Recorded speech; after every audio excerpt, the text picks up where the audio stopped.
हमारे YouTube channel में आपका स्वागत है। हम पढ़ रहे थे अध्याय 17 वैदिक सभ्यता एवं संस्कृति। हमने कल एक वीडियो देखी थी, इसका पार्ट 1। आज हम पार्ट 2 देखेंगे। तो हमने कुछ ये देख लिया था, हमने वेदों के बारे में पढ़ लिया था, ऋग्वेद, यजुर्वेद, सामवेद, अथर्ववेद, ये देख लिया था। इसके बाद हमने वैदिक काल में धर्म कैसा था, समाज कैसा था, परिवार, शिक्षा, नारी के स्थान, संस्कार कैसे थे, ये पढ़ लिया था। इसके अलावा फिर हमने ये आश्रमों के बारे में पढ़ा था, 4 आश्रम, ब्रह्मचर्य आश्रम, गृहस्थ आश्रम, वानप्रस्थ आश्रम, संन्यास आश्रम, इन सब के बारे में देख लिया था। अब हम चलते हैं आगे, वर्ण व्यवस्था। हमें क्या पढ़ना था? वर्ण व्यवस्था। ठीक है, तो जो वर्ण व्यवस्था है वो कर्म और श्रम पर आधारित थी। जो वर्ण जो था ना, मतलब किसी की जाति जो निर्धारित की जाती थी ना, वो उसके क्रम और उसके श्रम पर आधारित थी। वो कैसे कर्म कर रहा है उसके अनुसार उसकी जाति का निर्धारण होता था। वो कैसी मेहनत कर रहा है उसके आधार पर उसकी जाति निर्धारित होती थी। वर्ण व्यवस्था व्यवसाय से जुड़ी हुई थी। वर्ण व्यवस्था किससे जुड़ी हुई थी? व्यवसाय से जुड़ी हुई थी। वर्ण विभाजन जन्मजात नहीं था। जो वर्ण का विभाजन था ना, वो जन्मजात नहीं था। चाहे आप किसी भी कुल में पैदा हुए हो, लेकिन आप जैसा काम करते हो आपकी जाति वो मानी जाती थी। ऋग्वेद में एक स्थान पर एक व्यक्ति कहता है कि मैं मंत्र का निर्माता हूँ और मेरे पिता वैद्य है और मेरी माता पत्थर की चक्की से आटा पीसने वाली महिला है। देखो, अब ऋग्वेद में एक स्थान पर एक व्यक्ति ने कहा मैं तो मंत्र का निर्माता हूँ, तो वो क्या हो गया? ब्राह्मण हो गया। मेरे पिता वैद्य हैं, मतलब वो लोगों का इलाज कर रहे हैं, डॉक्टर हैं।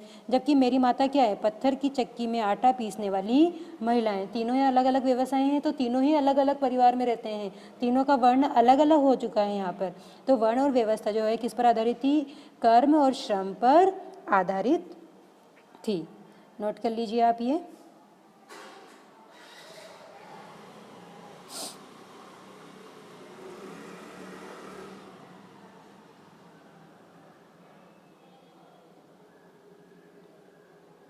कर लिया होगा नोट आपने। नेक्स्ट पेज देखते हैं हम अब। वैदिक कालीन राजनीतिक जीवन। अब वैदिक कालीन राजनीतिक जीवन कैसा था? आर्यों के राजनीतिक जीवन का मूल आधार कुटुंब था। कई कुटुंब को मिलाकर ग्राम, ग्राम का अधिकारी ग्रामणी, ग्रामों का समूह विष और इसका अधिकारी विषपति कहलाता था। विष का समूह जन और इसका अधिकारी शासक या राजन कहलाता था। अब वैदिक कालीन राजनीतिक जीवन कैसा था? देखो, वैदिक काल में जो आर्यों का जो राजनीतिक जीवन का मूल आधार क्या था? सबसे मूल आधार क्या था? कुटुंब। और कई कुटुंबों को मिलाकर क्या बनता था? गांव, ग्राम या गांव बनता था। ठीक है, तो उनके जीवन का मूल आधार क्या था? वैदिक काल में लोगों के जीवन का मूल आधार क्या था? कुटुंब था। और कई कुटुंब को मिलाकर क्या बनता था? ग्राम बनता था। अब जो ग्राम है, इस ग्राम का अधिकारी कौन होता था? उसे बोला जाता था ग्रामणी। तो ग्राम के अधिकारी को क्या बोला जाता था? ग्रामणी बोला जाता था। ग्रामों का समूह। अब जो गांव है, ग्राम है, उस ग्रामों का समूह क्या कहलाता था? विष। ग्रामों का समूह क्या कहलाता था? विष कहलाता था। और इसका अधिकारी क्या कहलाता था? विषपति कहलाता था। तो देखो, कुटुंब को मिलाकर तो क्या बना? गांव बना। गांव का अधिकारी ग्रामणी। अब गांवों के समूह को मिलाकर क्या बना? विष। विष का अधिकारी विषपति। अब विष का समूह जन और इसका अधिकारी शासक या राजन कहलाता था। अब जो विष है, अब विष के जो बहुत सारे विष हैं, इतने सारे विष हैं, विष विष विष विष, इन सब विष के समूह को मिलाकर क्या बनेगा? जन बनेगा। क्या बनेगा? जन बनेगा। और इसका अधिकारी क्या कहलाएगा? शासक या राजन कहलाता था। समझ आया आपको? ये कुटुंब है, ये बहुत सारे कुटुंब हो गए। इन कुटुंब को मिलाकर क्या बन गया? एक गांव बन गया, ग्राम बन गया। ठीक है, इसका अधिकारी कौन हो गया? ग्रामणी। कौन हो गया? ग्रामणी इसका अधिकारी हो गया। समझ आया यहाँ तक? अब फिर बहुत सारे गांव, ये बहुत सारे गांव बन गए, बहुत सारे गांव बन गए। इन गांवों को मिला के क्या बना? विष। क्या बना? विष। और इसका अधिकारी क्या कहलाया? विषपति।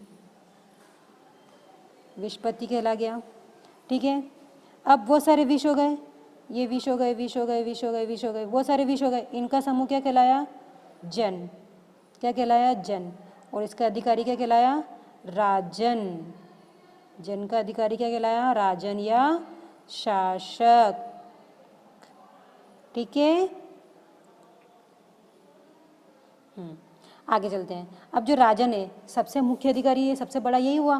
तो अब राजन जो है, इसके क्या कार्य थे? तो राजन जो है राज्य का सर्वोच्च अधिकारी था। हो गया। पूरा राज्य का सर्वोच्च अधिकारी कौन हो गया? राजन हो गया। राजा की मृत्यु के बाद उसका पुत्र शासक बनता था, मतलब राजन का पद पैतृक था। मतलब जैसे ही राजा की मृत्यु हो गई, इस राजन की मृत्यु हो गई, तो इसके बाद कौन बनेगा? इसका पुत्र जो है वो शासक बनेगा, मतलब राजन का पद क्या था? पैतृक था। राज्य की समस्त शक्तियाँ उसके हाथों में थी, उसका निर्णय अंतिम समझा जाता था। और राज्य की जो समस्त शक्तियाँ थी, जितनी भी शक्तियाँ होती थी, वो किसके हाथों में थी? राजन के हाथों में थी। और उसका निर्णय, किसका निर्णय अंतिम समझा जाता था? राजन का निर्णय अंतिम समझा जाता था। राजन को परामर्श देने के लिए सभा एवं समिति, ये एक मिनट, ये मेव नहीं है, ये एव है, ठीक है।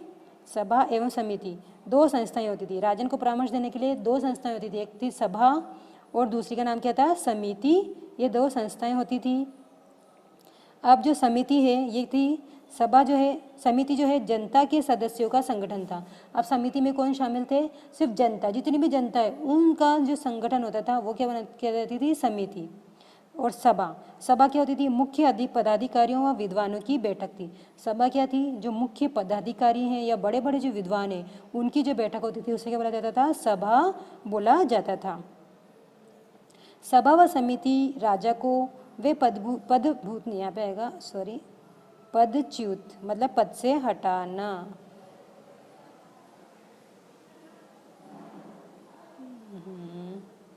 पदच्युत। सभा व समिति राजा को पदच्युत या निर्वाचित कर सकती थी और शासन कार्य चलाने में सहायता देती थी। अब सभा और समिति करती है, अगर राजा कोई गलत कार्य कर रहा है तो उसको पद से हटाने का कार्य भी करती थी और उसे वापस निर्वाचित करने का कार्य भी करती थी। इसके अलावा शासन कार्य चलाने में भी उसकी सहायता करती थी। ठीक है, अब आप नोट कर लीजिए, इतना बहुत सारा मैंने पढ़ा दिया आपको, लेकिन मैं नोट नहीं करवा पाई। कर लीजिए नोट शुरू से। वैदिक कालीन राजनीतिक जीवन,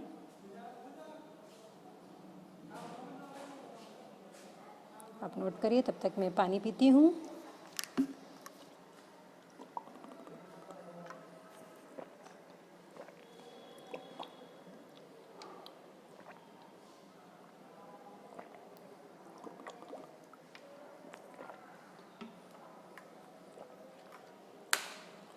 कर लिया होगा आपने। अभी राजन के जो कार्य हैं ये भी नोट कर लीजिए। ये यहाँ पे ध्यान रखना, सभा एवं, सभा व समिति कर लेना।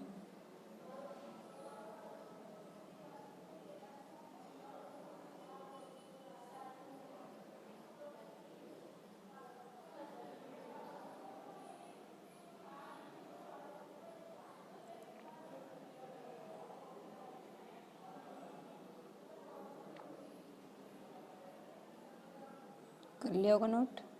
आगे चलते हैं हम, ये भी नोट कर लीजिए।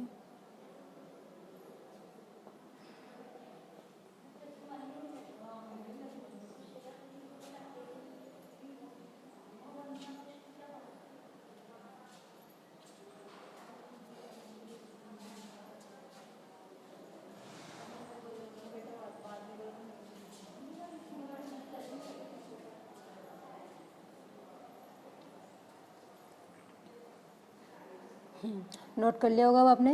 अब हम पढ़ेंगे वैदिक कालीन आर्थिक जीवन। वैदिक कालीन आर्थिक जीवन कैसा था? तो लोगों की आजीविका का मुख्य साधन कृषि, पशुपालन और व्यापार था। तो वैदिक काल में लोगों की आजीविका का मुख्य साधन क्या था? कृषि करना, पशुओं को पालना और व्यापार करना इनका मुख्य साधन था। और देखो यहाँ गेहूँ, चावल आदि फसलें पैदा करते थे। वैदिक काल में कौन कौन सी फसलें पैदा होती थी? यहाँ गेहूँ और चावल ये फसलें पैदा करते थे। प्रत्येक गांव में 2 प्रकार की भूमि होती थी। तो जो वैदिक काल है उस समय कितने प्रकार की भूमि होती थी? 2 प्रकार की भूमि होती थी। एक होती थी उर्वरा और दूसरी होती थी खिल्लिया या बंजर भूमि। ठीक है, कितने प्रकार की भूमि होती थी? 2 प्रकार की भूमि होती थी। एक प्रकार की उर्वरा भूमि और दूसरे प्रकार की जो भूमि होती थी जैसे खिल्लिया या बंजर भूमि कहा जाता था। तब जो उर्वरा भूमि है उसे वो कैसी होती थी? वो भूमि कौन सी थी? वह जहाँ फसल पैदा हो सकती थी। ऐसी भूमि जहाँ पर बहुत सारी फसल पैदा हो सकती थी, मतलब फसल पैदा हो सकती थी, वो भूमि क्या कहलाती थी? उर्वरा भूमि कहलाती थी। तो बोलो मेरे साथ, उर्वरा भूमि कौन सी होती थी? वह भूमि जहाँ पर फसल पैदा होती थी वह उर्वरा भूमि कहलाती थी। नेक्स्ट है खिल्ली या बंजर भूमि। इस पर क्या होता था, समस्त गांव का अधिकार होता था। ये बंजर होती थी, इस पर फसल पैदा नहीं हो पाती थी, तो फसल पैदा नहीं हो पाती थी तो इस भूमि पर समस्त गांव का अधिकार होता था। गांव का अधिकार होता था तो क्या करते थे, जो जिनके पास पशु होते थे वो अपने पशुओं को यहाँ पर चराने का कार्य करते थे। ठीक है, तो भूमि कितने प्रकार की होती थी, 2 प्रकार की। बोलो कितने प्रकार की होती थी, 2 प्रकार की। कौन कौन सी, एक उर्वरा और दूसरी खिल्ले या बंजर। उर्वरा कौन सी होती थी, जहाँ पर फसल पैदा की जाती थी। खिल्ले कौन सी होती थी, इस पर पूरे गांव का अधिकार होता था तो इस पर फसल पैदा नहीं होती थी, तो ये बंजर होती थी। बंजर होती थी इस पर पशुपालन का कार्य किया जाता था। कर लीजिए आप नोट।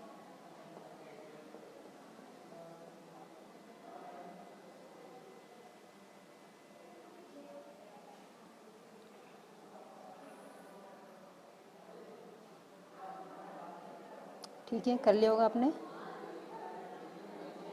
नेक्स्ट,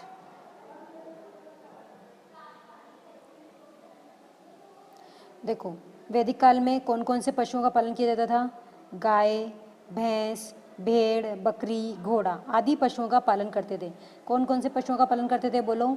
गाय, भैंस, भेड़, बकरी, घोड़ा आदि पशुओं का पालन करते थे। गाय का विशेष महत्व था। वर्तमान में भी गाय का विशेष महत्व है, तो उस समय वैदिक काल में भी गाय का विशेष महत्व था। व्यापारी वर्ग को पणी कहा जाता था।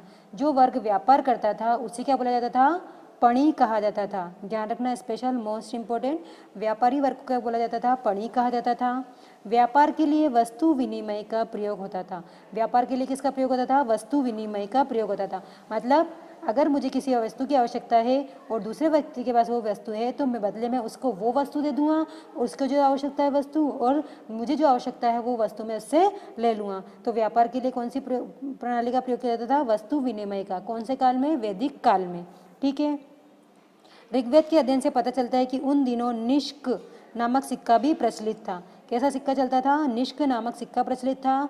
और निष्क जो है ये सोने का सिक्का था। निष्क तो धातु कौन सी चलती थी, निष्क नामक सिक्का चलता था। निष्क कौन सी धातु का बना हुआ था, सोने का सिक्का कहलाता था ये। ठीक है, याद रहेगा, तो नोट करिए जल्दी से आप ये।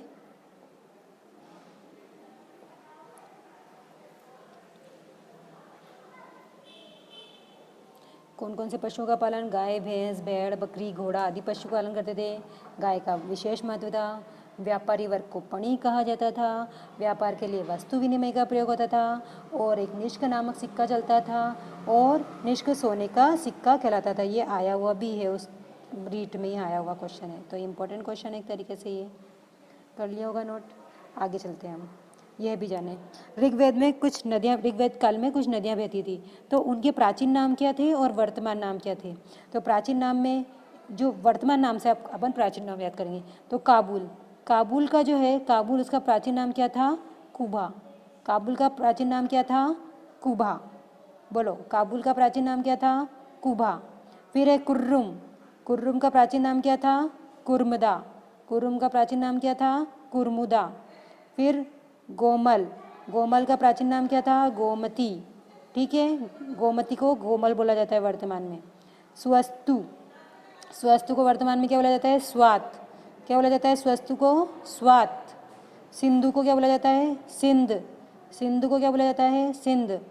वितस्ता को क्या बोला जाता है, झेलम। क्या बोला जाता है वितस्ता को, झेलम। अश्किनी। अश्किनी को क्या बोला जाता है, चिनाब। अश्किनी को क्या बोला जाता है, चिनाब। फिर परुषणी। परुषणी को क्या बोलते हैं, रावी। परुषणी को क्या बोला जाता है, रावी। विपाशा, व्यास। विपाशा को क्या बोलते हैं, व्यास। शतुद्री। शतुद्री को बोला जाता है सतलज। शतुद्री को क्या बोला जाता है, सतलज। दृष्टद्वती। दृष्टद्वती को क्या बोला जाता है, सरस्वती। ठीक है, दृष्टद्वती को क्या बोलते हैं, सरस्वती। एक बार और देखिए आप, प्राचीन नाम और वर्तमान नाम। ये क्या है, कुबा। कुबा का वर्तमान नाम क्या हो गया, काबुल। बोलते जाओ साथ में, कुबा का वर्तमान नाम क्या हो गया, काबुल। फिर कुर्मुदा। कुर्मुदा को क्या बोला जाता है, कुबा। कुबा का वर्तमान नाम क्या हो गया, काबुल। कुर्मुदा, कुर्रुम। गोमती, गोमल। सुवस्तु, स्वात। सिंधु सिंध, वितस्ता झेलम, अश्किनी चिनाब, परुषणी रावी, विपाशा व्यास, शतुद्री सतलज, दृशदती सरस्वती। याद कर लोगे आप, 2-3 बार इनको पढ़ना बोलना, आपको ज़रूर याद होगा। ठीक है, आज के लिए इतना ही, लेसन ख़त्म हो चुका है। Thank you, bye. Education hub. Okay, like करें, शेयर करें, सब्सक्राइब करें।